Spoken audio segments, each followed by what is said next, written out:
자, 이제 실무의 두 번째 과정입니다. 교재 85페이지 조사 확인에 관한 내용입니다. 자, 조사 확인이 제일 중요한 시간입니다 하고 예고 드렸습니다. 왜 조사 확인이 중요할까요? 하면 지금 이런 이야기죠. 물건을 파는 사람 갑과 사는 사람 을 사이에 개업공인중개사가 중개를 하는데 이 물건에 대해서 조사하고 확인이 잘 되어야만 매수자가 사겠소 그러겠죠. 그래서 계약이 체결이 될 거니까 조사 확인 과정이 제일 중요합니다. 자, 우리 법령에서 이런 공부했습니다. 조사 확인을 하라는데 무엇을 조사 확인해야 됩니까? 하니까 저 물건에 대해서 중, 도, 수, 도, 소, 공의 세, 예, 시를 확인 설명해야 된다. 그래서 중도, 수도, 소공의 색시까지 확인해야 됩니다. 이런 수업을 한 적이 있습니다. 감각이 떨어졌을까봐 물어봅니다. 중이 뭘까요? 중개 대상물만 찾아라 그랬죠. 중개 대상물에 대한 소재, 지번, 지목, 면적 이런 것들을 이야기합니다. 노원구 상계동에 있는 그게 지번이죠. 그리고 아파트로서 종류, 면적은 30평인데 예정 가격은 얼마입니다. 이거를 확인해 봐야 된다. 그런 뜻이에요. 도 하면은 도배를 기억하라 그랬습니다. 도배와 벽면의 상태. 수 하면 수도 찾아내라 그랬죠. 그럼 수도만 찾아내면 뒤에 붙는 말이 전기, 가스 등 시설물의 상태. 도는 도로입니다. 18m 도로를 물고 있고 지하철하고 몇 미터 거리에 있다. 이런 것들을 확인합니다. 소 하면 소유권만 찾아라 그랬죠. 그러면 전세권, 저당권 등의 권리관계를 확인하는데 이 아파트는 농협에 대출이 3천만 원 돼 있습니다. 이런 것들을 확인해야 된다. 지금 그런 뜻이에요. 공 하니까 뭐가 생각납니까? 공 하면 자동으로 공법이 기억나야 된다. 그죠? 토지거래 허가 지역입니다. 투기과열지구입니다. 이런 것들을 확인해 줍니다. 세는 취득에 따른 조세, 얘가 예정가격, 3억에 팔 것이다. 이런 예정가격을 확인해야만 살 사람을 만날 수 있습니다. 실은 수수료죠. 보수와 실비에 관한 것. 이거 거래하게 되면 수수료는 얼마입니다. 까지도 확인해야 된다. 그래서 조사 확인해야 되는 사항이 중도, 수도, 소공의 색시까지 확인합니다를 법령에서 공부했다면 지금 실무편에 오면 이제 이것들을 어떻게 확인합니까? 구체적으로 나오는 거예요. 그게 실제 업무니까. 자, 그래서 지금 교재 85페이지 조사 확인을 하는데 확인하는 방법을 두 가지를 제시해 줍니다. 1번 내려오면 공부상 조사에 의한 확인, 공부상 동그라미.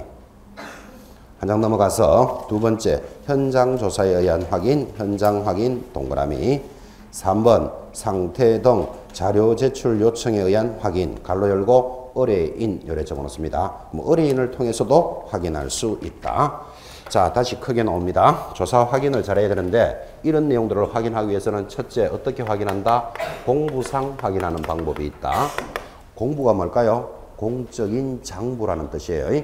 공적인 장부를 가지고 확인할 수 있고, 두 번째는요, 현장에 가서 확인할 수도 있습니다. 현장 조사할 수도 있고, 세 번째, 의뢰인에게 직접 물어볼 수도 있을 것입니다. 그럼 의뢰인이라는 말은 이 갑에게 이 아파트는 비가 오면 물이 좀 셉니까? 안 셉니까? 햇볕은, 아파트는 햇볕이 잘 들어야 되죠. 일조, 소음, 진동 등은 어떻게 됩니까?를 의뢰인에게 직접 물어볼 수도 있을 것입니다. 자, 그러면 조사 확인하는 방법은 몇 가지? 세 가지가 있는데 제일 중요한 게 공부상 조사가 제일 중요합니다. 시험에서. 자, 그러면 공적인 장부를 가지고 어떻게 확인합니까? 하니까 85페이지 다시 뒤로 돌아가서 자, 공부의 종류부터 알아야 뭘 조사하는 걸 알지. 그죠? 그래서 공부의 종류가 지적대장. 지적대장에는 뭐가 있다? 토지대장, 임야대장이 있다. 지금 이래 나가잖아요. 이게 전부 다 어디서 공부하는 거다? 지적법상에서 공부하는 거예요. 자, 지적에서 공부하셨을 수도 있고 또 했던 내용을 우리 단원에서 또다시 복습하면서 다시 한 번 더 확인합니다. 그래서 여러분들은 수업에 결석만 하지 않고 빠지지 않고 참여하면 법이라는 과목은 돌고 돌기 때문에 여기서 들었던 것 또 만나고 또 만나고 계속 돌겠죠. 그죠? 그래서 이쪽에서 잘 이해 안 되던 부분이 여기 오면 이해되는 수도 있고, 그러니까 결석하지 마세요. 이런 말을 많이 했습니다. 자, 드디어 이제 그런 내용들이 전달되죠. 자, 대장을 가지고 확인하는데 대장은 두 개가 있습니다. 토지대장, 임야대장. 그때 그런 대장을 보고 뭐를 확인할 수 있습니까? 하니까 소재지를 확인합니다. 지목, 면적, 소유자 등을 확인할 수 있다. 자, 여기서 중요한 게 면적입니다. 시험에서 굉장히 자주 나오는데 대장을 보고 면적을 파악하였다. 시험에 이래 나오면 OX. 그거 지금 이야기하라고 하는 겁니다. 면적을 확인할 수 있다. O. 그런데 대장을 보고 경계를 파악하였다. 그러면 X죠. 문제가 그게 단골 문제라니까. 그죠? 옆에다가 센스 있는 분은 경계 X 이렇게 적는 센스가 있어야 돼요. 경계하면 틀린다. 그런데 대장에는 뭐도 나타난다? 소유자도 나타난다는 게 중요합니다. 이게 소유자도 나타납니다. 밑으로 내려가니까 건축물 대장이라는 대장도 있습니다. 자, 역시 대장이니까 소재지, 구조, 용도, 면적, 소유자 등에 관한 사항이 나타납니다. 이거 지금 일일이 다 기억한다는 거 쉽지 않다, 그죠?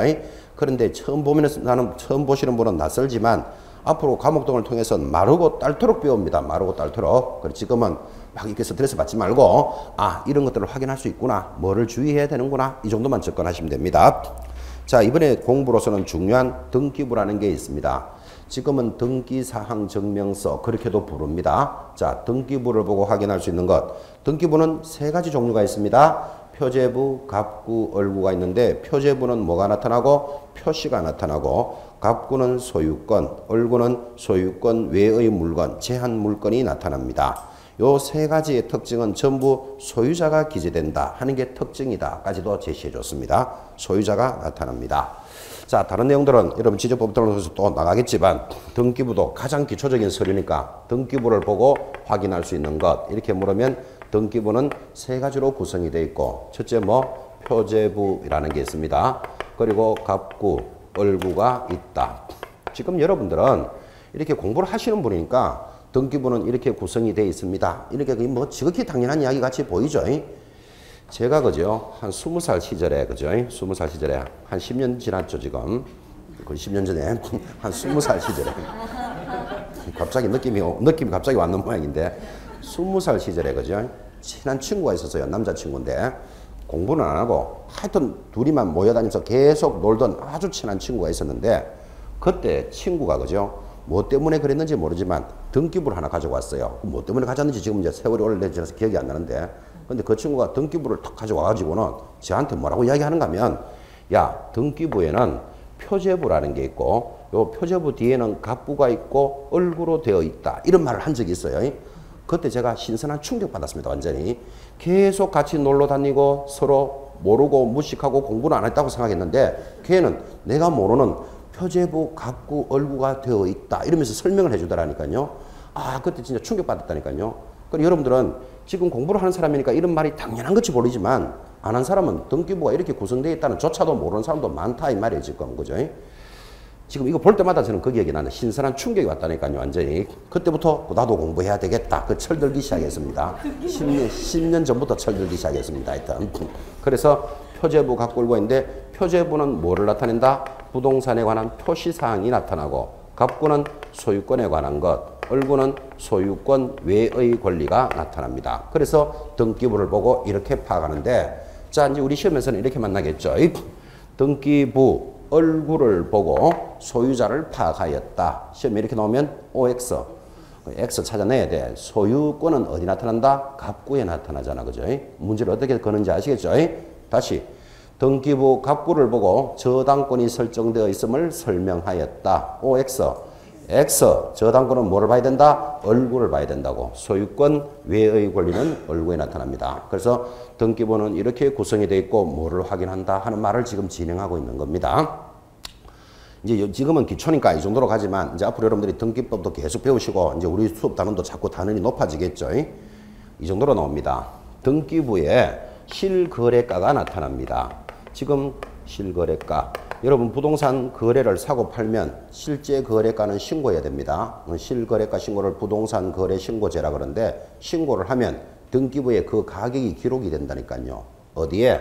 표제부, 갑구, 얼구. 어디에 기록될까요? 그래서 이런 문제를 낸다고요. 등기부 갑구를 보고 실거래가를 파악할 수 있다. OX, O예요. 갑구에 나타나기 때문에 이제 이런 것들이 이제 한 단계씩 한 단계씩 더 들어가야 된다고요. 그럼 이런 것들을 이해하려면 등기부를 볼 줄 알아야 되겠죠. 그래서 여러분 등기 시간에 등기부 공부한다니까요. 조금씩 단계를 높여갈 거예요. 자, 어쨌든 등기부는 이렇게 구성이 되어 있고 뭐를 파악할 수 있다. 이게 공부를 보고 확인하는 게 문제가 들어온다. 지금 여러분들이 이런 말을 딱 들으면 거기 등기부 밑에다가 실거래가도 알 수 있다. 이런 걸 메모할 수 있는 센스가 있어야 돼. 지금 그죠? 그래서 이런 것들이 이제 심화학습입니다. 한 칸씩 더 들어갑니다.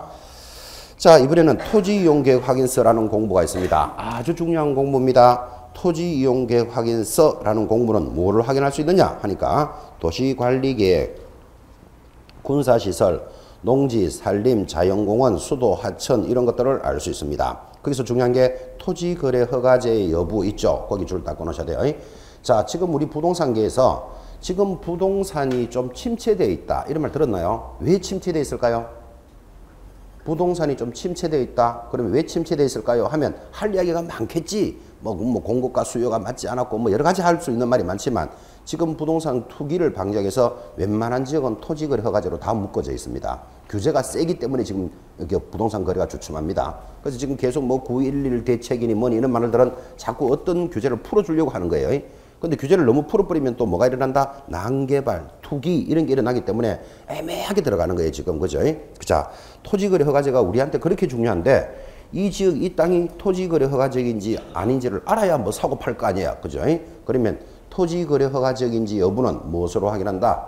지금 있잖아요. 토지이용계획 확인서로서 확인한다. 이런 것들을 찾아내야 된다. 지금 그 말이에요. 이 토지이용계획 확인서는 그 땅을 거래할 사람들한테는 바이블과 같은 서류입니다. 바이블 하니까 못 알아듣는 사람은 성경과 같은 말씀입니다. 땅을 거래하는데 성경 같은 말씀이 뭐다? 토지거래 확인서입니다. 절에 다닌 사람은 불경과 같은 말씀입니다. 불경. 마호메트를 믿는 사람은 무슨 경전과 같은 말씀입니다. 이게.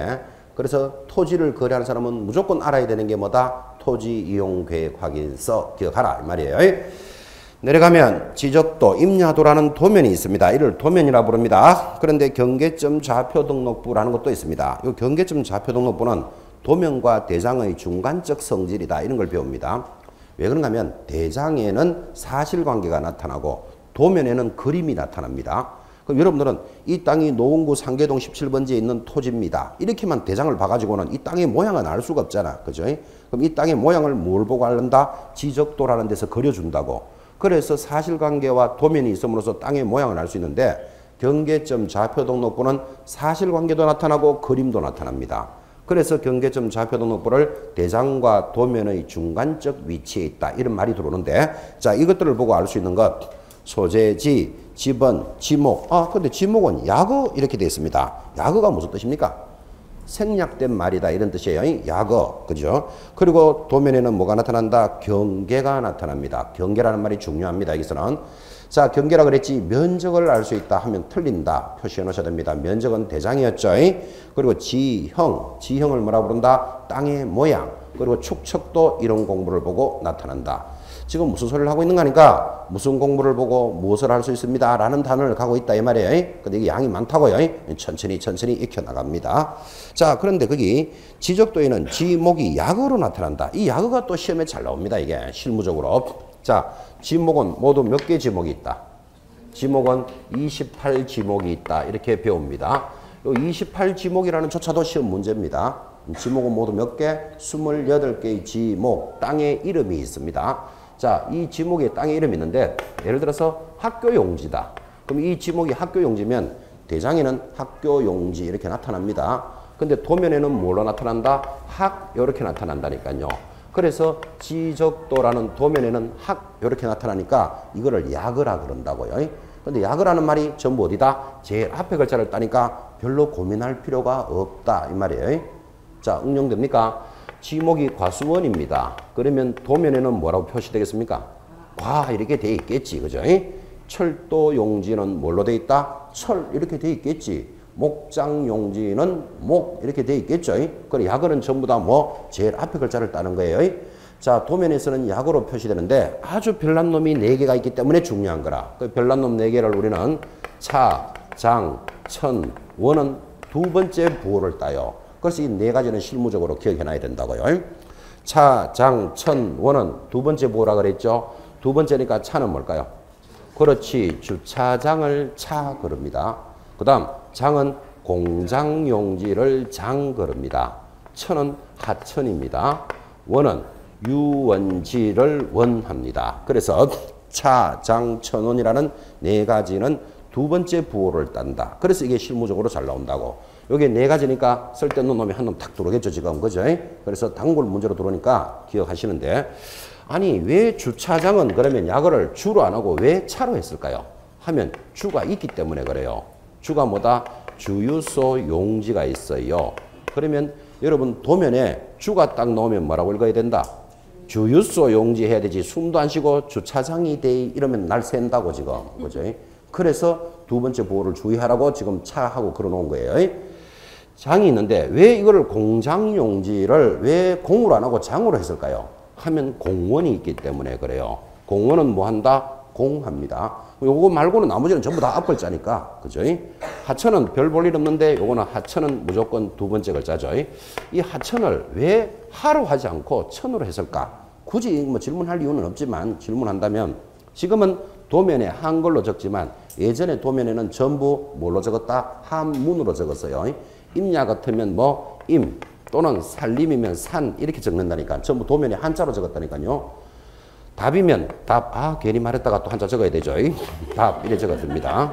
전이면 전 이렇게 도면에 전부 한자로 적었다니까요. 그럼 하천은 원래 하천 이게 하천이니까 하 이렇게 적어줘야 되는데 한글로 바꾸면서 그냥 하 이렇게 뿌리면 자꾸 밑에를 본다니까 사람들이 하 이러니까 그죠? 그러니까 할 수 없다. 하천은 뭘로 적자? 천 이렇게 만들어 놓은 거예요. 그거는 그냥 왜 천이 됐다는 것만 이야기하는 겁니다. 원은 왜 유원지를 유로 하지 않고 원으로 가는가 하면 유지가 있기 때문에 그래요. 그래서 앞에 글자 나머지는 전부 다 앞에 글자니까 유지가 있기 때문에 원은 유원지고 유지는 뭐다? 유합니다. 그럼 나머지 것들은 고민할 필요 없다 그랬죠. 전부 앞글자니까 앞글자 쭉 따라가면 되는데 두 번째 글자만 딱 기억해 놓으면 어쨌든 잡아낼 수 있습니다. 이게 여러분 우리 중개실무에서 이 지적이 얼마나 중요하게 다가오겠습니까? 여기가 상계동에 있는 아파트 단지라고 한번 쳐봅시다. 근데 여기에 주돼 있습니다. 여기 이제 이 아파트를 뭐 살래 팔래 지금 이렇게 거래를 합니다. 자, 아파트 단지 길 건너편에 뭐가 있다? 주. 그럼 이렇게 주가 있으면 뭐라고 읽어줘야 됩니까? 주 하면 요거 주유소 용지 이렇게 설명해야 되잖아. 그죠? 그런데 기업공인수가 살짝 무식해가지고 주가 나오니까 요거 주차장이 돼 이랬거든. 그럼 주차장이다 이랬는데 실제 아파트 사고 난 사람이 아파트 단지 옆에 공용 주차장이 있으면 굉장히 좀 좋은 상태잖아요. 그죠? 가보니까 주차장은 고사하고 정유 탱크 이런 게 쫙 걸려 있습니다. 그러면 사기치고 팔았다 이런다고요. 아파트 옆에 뭐 주차장이 있다 그랬는데 주차장이 아니고 주유소 공장이 있더라. 기름 공장이 있더라. 이래 되잖아. 그죠? 사기쳐서 팔았다 그러는데 사실은 사기친 게 아니고 무식해서 그런 거잖아요. 그죠? 아파트 거래할 수 있다 없다? 못 한다고. 그래서 이게 중요하다 지금 그 이야기 하려고 그러는 거예요. 자, 다시 아파트 단지를 거래하는데 옆에 공 돼 있습니다. 그러면 의뢰인이 뭐 지도 도면을 보면서 이 아파트 살래요 팔래요 그러는데 옆에 뭐라고 돼 있더라? 공 돼 있는 거예요. 그러면 의뢰인이 묻는다니까요. 이 공이 무슨 뜻입니까? 이렇게 물으면 뭐라고 대답해야 된다? 아, 공원이다 이래야 된다고. 아파트 단지 옆에 공원이 조성돼 있으면 굉장히 주거 조건이 좋죠. 그죠? 그런데 또 살짝 무식해가지고 공장입니다 이러면 멀쩡한 아파트 날 새도록 만들어 놨다니까 지금.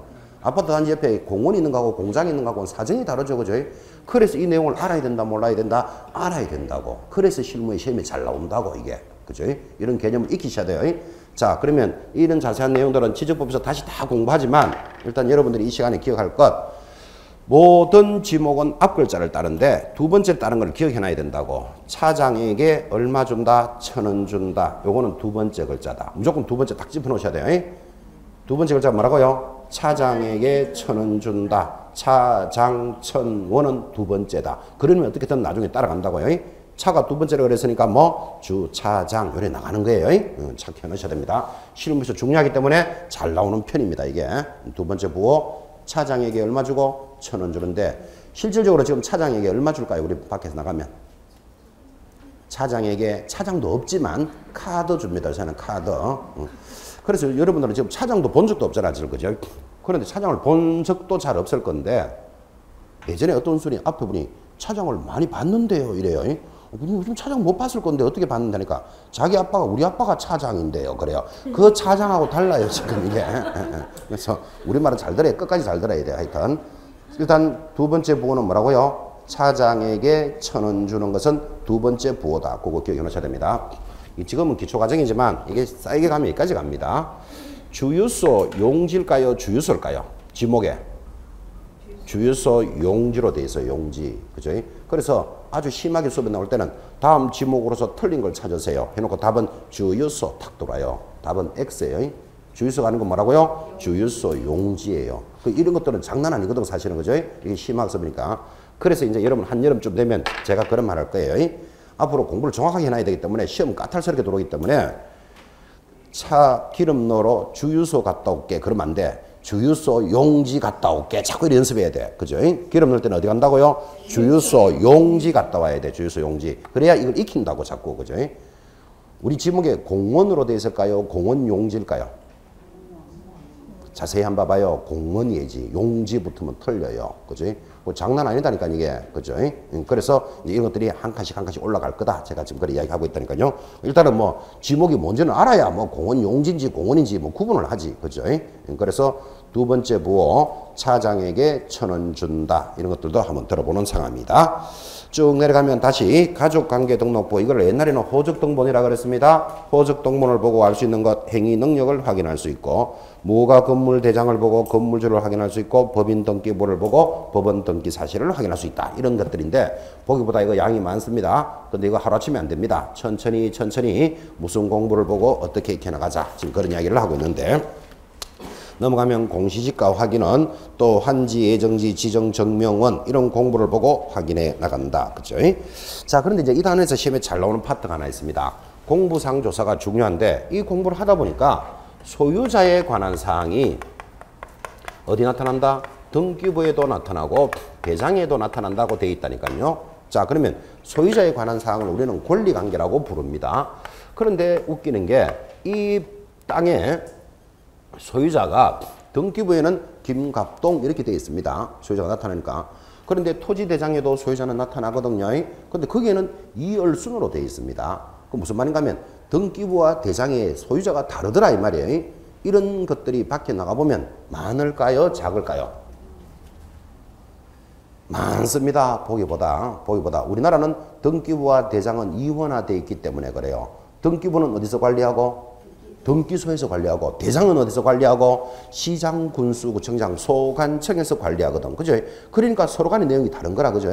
그러면 토지대장의 김갑동이면 등기부도 김갑동으로 되어 있는 게 정상인데 다른 경우가 있다니까요. 자, 그러면 소유자가 다르면 중개업을 하는 사람은 뭐를 기준으로 거래해야 되느냐? 이게 이제 시험에 잘 나온다 이 말이에요. 권리관계는 무엇을 기준으로 하고? 등기부를 기준으로 거래합니다. 다시. 소재지나 면적 이런 것들을 표시관계라 그럽니다. 표시관계를 대표적으로 면적, 소재지 이런 건데, 자, 표시관계는 뭐 많지만 그중에서 면적이라고 칩시다. 이 면적이 어디 나타난다? 등기부에도 나타나고 역시 대장에도 면적이 나타난다고 오늘 계속 동그라미 하셨잖아 지금. 그죠? 등기부 표제부에 면적이 나타납니다. 그럼 아파트인지 토지인지의 면적이 이 땅은 100평입니다 라고 등기부 표제부의 면적이 나타나 있는데 대장에는 80평이 나타나 있는 경우가 있다니까요.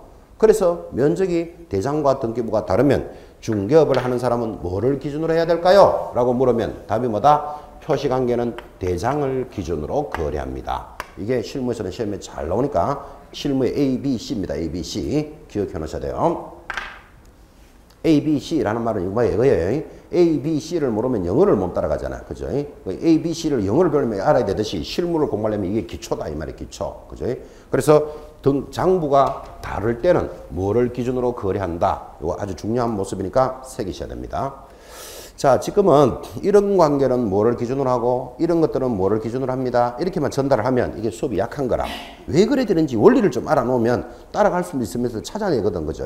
그래서 원리를 지금부터 설명하는데 여러분 원리를 들을 때는 이거 자꾸 필기 하지 말고 다른 과목, 타 과목이니까 이렇게 잘 들어주는 게 좋아요. 지적에 관련되는 것은 지적법 쌤이 제일 잘할 거 아니에요. 그러니까 지적법에서 잘 듣는데 이제 한번 이렇게 느낌을 가져놓고 들으면 훨씬 낫잖아요. 왜 이렇게 기준을 잡아야 되는가 하면 이것 때문에 그래요. 자, 이 땅이 갑의 소유입니다. 그럼 갑이 가지고 있다가 팔았습니다. 누구에게? 을에게. 그럼 우리에게 을에게 팔면 이걸 소유권 이전했다 그러잖아. 그죠? 그럼 여러분이 을이라고 치고 땅을 샀습니다. 땅 사고 나면 제일 먼저 뭐 한다? 1. 땅 사고 나면 펑펑 운다. 2번 등기한다. 답은 몇 번? 등기하지. 땅 사놓고 펑펑 울기는 왜 우는데. 그죠? 그래서 감격에 져서 울더라도 그 다음에 반드시 뭐 하게 돼 있다? 등기하겠죠. 그러면 소유자가 갑에서 을로 바뀌었습니다라고 등기를 한다는 말은 등기소에서 등기를 하잖아요. 그러면 등기부는 갑에서 을로 바뀌었어. 그런데 대장은 아직도 뭘로 돼 있다? 갑으로 돼 있다니까요. 등기부터 했지 여러분이 소유자를 시군구에 가서 바꾼 건 아니잖아 지금. 그죠? 그러니까 대장에는 아직도 갑으로 돼 있으니까 등기관이 갑으로부터 을로 소유권이 이전되면 이렇게 바뀌었음을 소관청에다가 통지를 해줘야 돼. 통지를 해줘야지 장부를 서로 일치하는 거예요. 그래서 통지라는 말이 나오는데 이때는 통지라 그러지 않고 등기관이 소관청에는 등기필, 등기가 되었음을 통지해준다. 며칠 만에 7일 내로 그거 시험 나옵니다. 그렇게 해서 통지를 함으로써 어떻게 된다? 이를 일치를 시켜야 된다고요. 그런데 소관청이 탁 보니까 등기가 안 되어야 될 놈이 등기가 됐다고 넘어왔거든. 그죠? 그러면 소관청이 등기소에 뭐를 할 수 있다? 불부합 통지를 한다. 라는 것들을 여러분들은 배우게 됩니다. 불부합 통지라는 말은 여기서 나옵니다. 자, 또 이럴 수도 있습니다. 똑같은 땅인데 이 땅의 지목이라고 합시다. 지목이 전이었습니다. 전인데 이게 지목이 변경되어서 이제 대로 바뀌었습니다. 똑같은 땅입니다. 아까는 소유자가 바뀌었다 그랬고 이번에는 전에서 대로 바뀌었습니다. 그럼 지목이 전에서 대지로 바뀌면 이런 현상을 무슨 현상이라고 그런다? 대박 터진 현상이다. 그죠?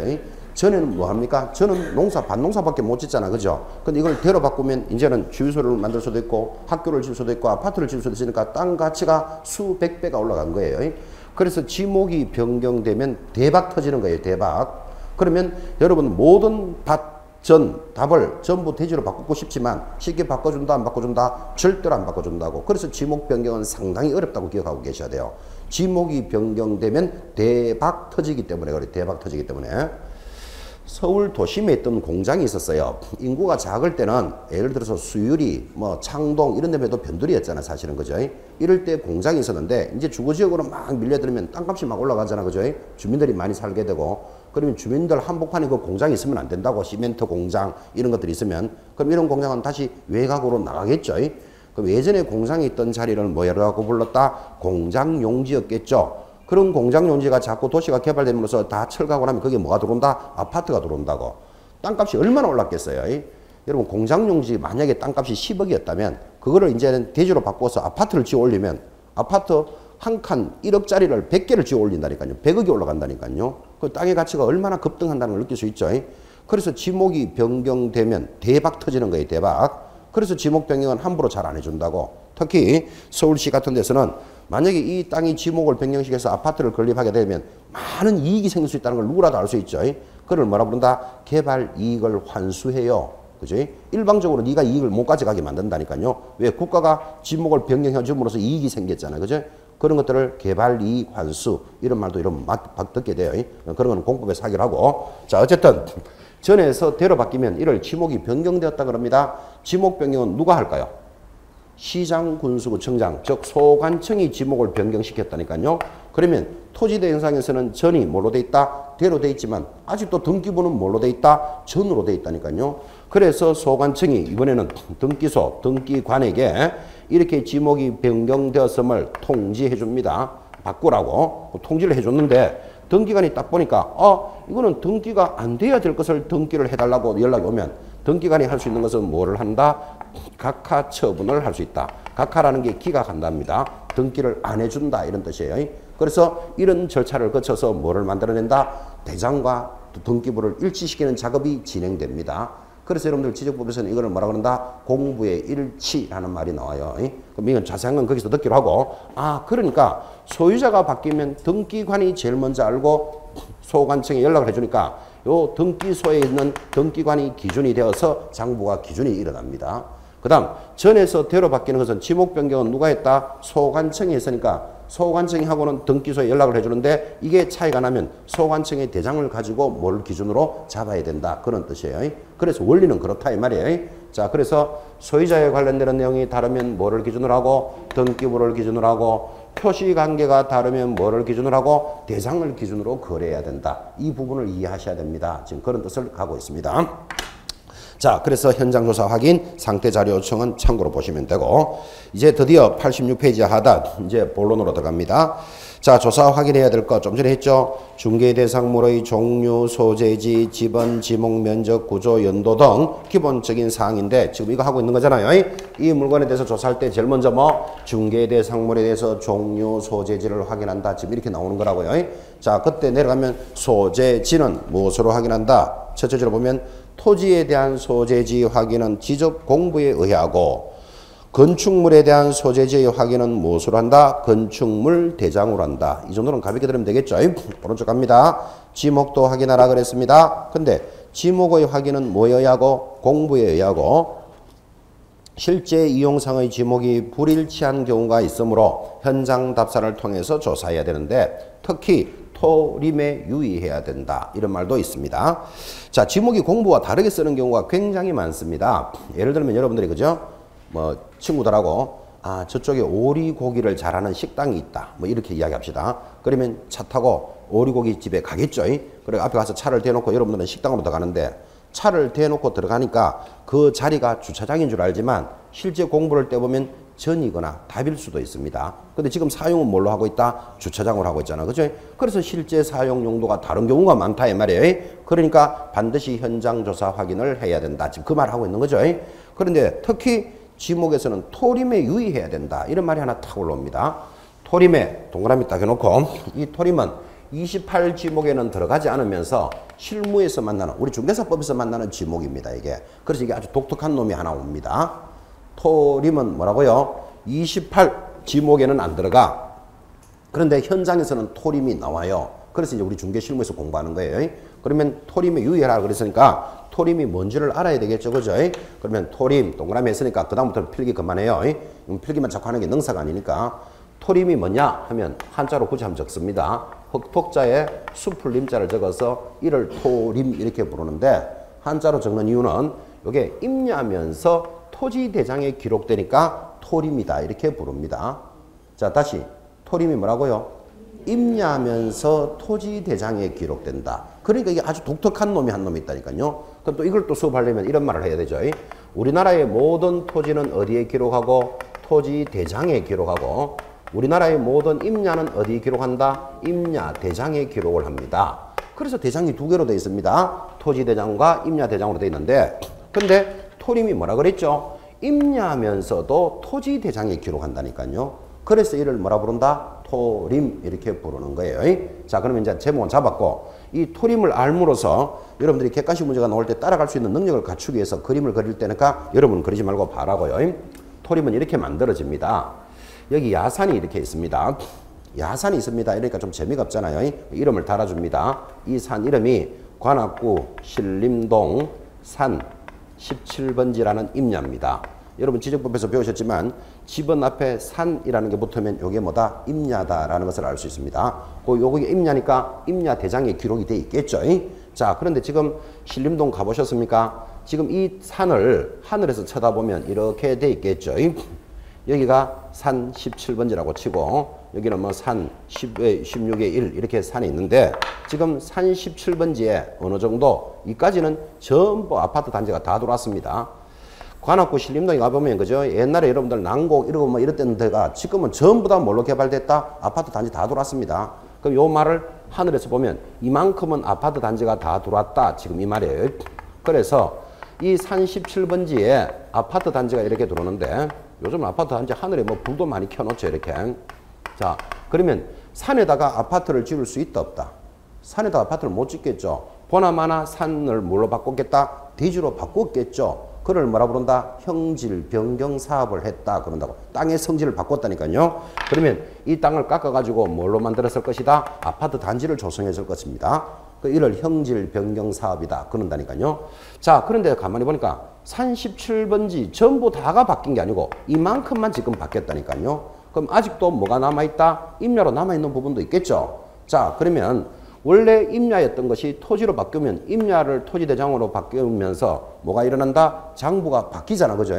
그러면 산 17번지가 다 바뀌었으면 산 17번지를 어디로 옮기면 되고 토지대장으로 옮기면 되는데 지금 일부까지만 바뀌어 있다니까요. 나머지는 뭘로 남아있다? 임야로 아직 남아있다니까요. 그러면 바뀐 부분은 토지대장으로 옮겨놓고 안 바뀐 부분은 그게 그대로 놔두고 존치를 한다면 이게 지금 그림으로 봐서는 한 필지 같지만 아파트 단지가 하늘에서 쳐다보면 쫙 올라가죠. 아파트 단지가 수십 개의 필지를 막 물고 막 올라가지 경계선을 딱딱 잡아서 아파트를 짓지 않는다니까. 그죠? 그러면 그 많은 경계에 빠꼼빠꼼하게 요만큼은 빠졌고 요만큼은 아직도 그대로 남았고 이렇게 하면 장부도 많아질 뿐더러 보기도 싫고 또 알다시피 이 부분도 언젠가는 토지대장이 될 가능성이 높죠. 그러면 차라리 47번지 모두를 토지대장으로 옮겨버린다고. 그러니까 임야면서도 어디로 가는 게 있다? 토지대장으로 가는 게 있다고. 임야면서도 토지대장으로 가는 게 있다고요. 그거를 뭐라 부른다? 토림 이렇게 부른다고요. 자, 그러면 여러분 땅의 성질을 알았다면 이 땅 주인이 그럽니다. 우리 이 땅은 토림이야 이렇게 말하는 거예요. 그럼 내 땅 주인이 이거 토림이야. 그러니까 개혁공사가 땅을 거래하러 왔는데 이거는 토림이다. 이 말은 자랑하는 거다 아니다.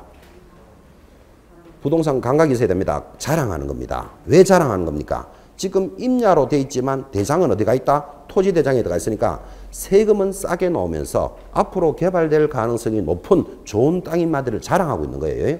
땅 주인은. 그리고 이런 토림에는 주로 뭐가 만들어진다? 전원주택지 이런 게 만들어진다고. 여러분 토림은 별장용지다 전원주택지다. 별장이라는 것은 1년에 한두 번 가는 곳이 별장이고 전원주택지는 대도시 주변에 있으면서 교통이 발달돼 있고 공기가 좋은 곳 이게 전원주택이잖아. 그죠? 그러니까 토림은 대도시 주변에서 만들어진다. 강원도 꼴짝에서 만들어진다. 토림은 대도시 주변에서만 만들어지는 거예요. 전원주택 용지로 적합하다. 또 땅의 성질이 임야로서 세금은 싸게 나오지만 토지의 성질을 가지고 있음으로써 땅 주인은 자랑하는 거예요. 그래서 중개업자한테 내 땅은 토림이니까 이거를 좀 사주세요. 뭐 팔아주세요. 지금 자랑하고 있는데 그런 지목은 없는데요. 하고 있으면 이제 어느 학원 출신입니까? 중개법 쌤이 어떤 놈입니까? 자기 열받기 시작한다니까. 그죠? 그 땅 거래 못하는 거는 당연하고. 그죠? 그래서 토림이라고 말할 때는 땅 주인은 자랑하고 있는 겁니다. 왜? 땅에 세금은 싸게 넣으면서도 토지와 성질이 유사한 거잖아. 그죠? 또 언젠가는 개발될 가능성이 높다. 이런 거 아실 수 있죠. 근데 이 토림이라는 것은 28지목에는 안 나와. 저게 전답, 과손 이렇게 할 때는 현장에서 만나는 실습에서 만나는 지목이에요. 저게. 그래서 여러분들은 토림 하는 말을 기억해 놓으셔야 됩니다.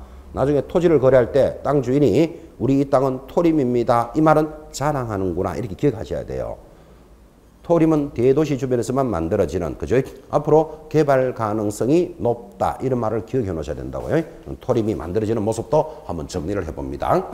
또 객관식 문제를 대비한다면 이럴 수도 있나요? 우리나라의 모든 임야는 임야 대장에만 기록할 수 있다. OX.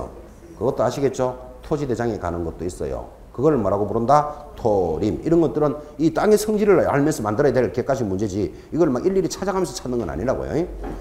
토림은 별장용지이다. 전원주택지이다. 전원주택지이다. 이런 토림은 개발 가능성이 높다. OX. 이런 것들이 객관식 문제를 따라 붙어야 된다고. 그렇죠? 토림 하는 것도 한번 주의해라. 그랬습니다. 3번 면적도 확인해야 됩니다. 면적은 무엇으로 확인한다? 토지대장, 임야대장에 의해서 줄 것입니다. 각 필지별로 확인합니다. 근데 그 밑에 보니까 면적은 수평 투영 면적이다. 이런 말도 하나 들어주셔야 돼요. 자, 여러분 면적. 지금 여러분이 앉아 계시는 이 교실의 면적은 얼마입니까? 이렇게 물으면 어떻게 재봐야 되죠? 가로 곱하기 세로 하면 면적이 나오죠. 그럼 여러분이 앉아 계시는 이 자리는 평평하잖아. 이렇게. 그죠? 그런데 밖에 나가보면 토지는 여러분과 같은 요런 반듯한 땅이 있다 없다? 절대로 없습니다. 밖에 나가면. 그죠? 땅은 전부 다 뭐가 있다? 굴곡이 있다니까. 굴곡이. 이렇게. 그죠? 특히 우리나라 땅은 80%가 임야이기 때문에 평평한 곳도 없어요. 전부 높거나 낮거나 굴곡이 다 있다니까요. 자, 그러면 이 교실과 같이 이렇게 평판한 땅은 없다니까. 반듯한 땅은. 그죠? 그러면 이 면적을 따질 때는 평평하면 가로 곱하기 세로 하면 면적이 얼마라는 걸 알 수 있는데 땅에 굴곡이 이렇게 있다니까요.